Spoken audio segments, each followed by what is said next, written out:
Tadi kan saya buka masih ingat dengan mukaddimah, tugas Nabi kan menyampaikan ajaran Quran kan? Menyampaikan wahyu, menafsirkan kan? Jadi kalau ada tafsir Nabi, Anda jangan pernah kreatif menafsirkan sendiri. Nabi itu diutus Allah, dipilih untuk menerangkan pada kita. Anda bikin tafsir sendiri. Ya. Turun misalnya Quran surah Al-Maidah. Saya nggak mau bicara politik ya.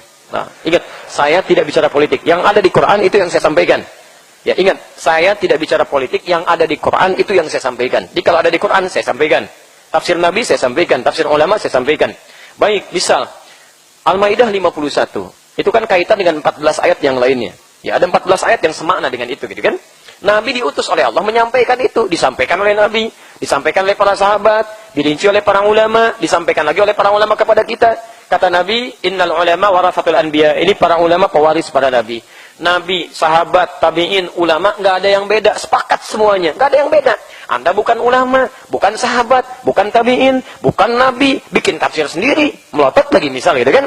Jadi masalah di situ gitu. Anda siapa? Hafal Quran juga enggak, hadis juga enggak, bahasa Arab berantakan. Anda belajar agama di mana?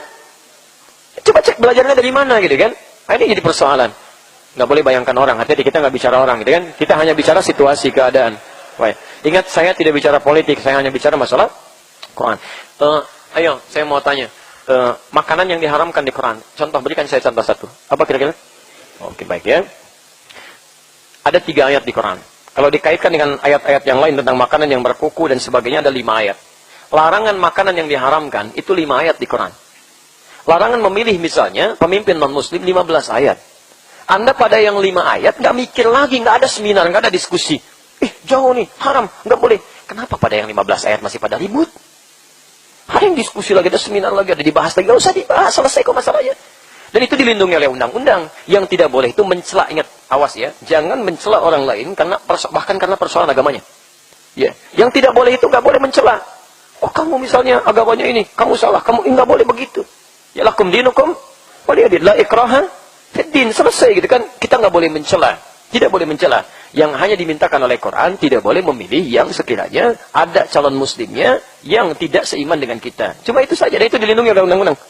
Kita tidak boleh menghalangi orang untuk menjadi apapun seperti yang dia mau. Silakan saja. Anda mau jadi bupati, silakan. Anda mau jadi gubernur, silakan. Mau jadi presiden, silakan. Cuma mohon izin, kami tidak bisa memilih Anda. Itu dilindungi. Itu kan standar, normal, biasa. Silakan cek di Eropa, di Amerika. Teman-teman misalnya, Anda bisa melihat. Ya, yang di agama-agama yang lain, kepercayaan lain, punya aturan serupa. Anda nggak boleh marah ya. Maaf, nggak boleh marah. Misal, di sebagian Indonesia, ada wilayah misalnya yang mayoritasnya non-muslim. Lalu mereka mengatakan jangan pilih orang Islam. Anda nggak boleh marah. Kita nggak boleh marah karena itu dilindungi oleh undang-undang. Ya, kita ini bukan negara Islam. Kita negara Pancasila yang asasnya Pancasila. Tapi Anda ini ya, kadang-kadang kalau terlalu pintar itu alirannya tinggi, kadang konslet.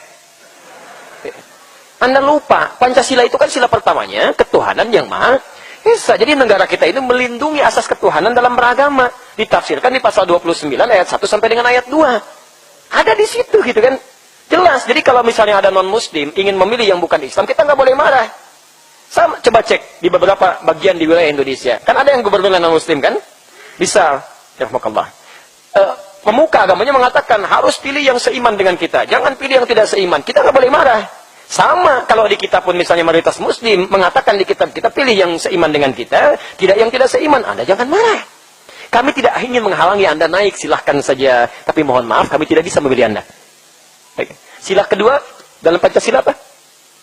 Kemanusiaan yang adil dan makanya kalau jadi orang Indonesia ya bersifat sebagai manusia, selain adil mesti beradab, bicaranya beradab, menyampaikannya beradab, ya tutur katanya beradab. Jadi kalau pembicaraan Anda tidak beradab, mata Anda tidak beradab, telinga Anda tidak beradab, lisan Anda tidak beradab, mohon maaf, Anda tidak hanya Pancasilais, tapi Anda juga belum lulus menjadi manusia. Kemanusiaan yang adil kan beradab, gitu kan? Baik. Sudah itu urusan lain ya. Kita sedang daurah ini, kita sedang daurah. Baik. Jadi mohon izin kita tidak akan membahas tentang salah paham dan paham yang salah. Yang ada barangkali Anda yang salah dan Anda yang tidak paham, ya. Allahumma shalli ala Muhammad sallallahu alaihi wasallam. La haula wala quwwata illa billah.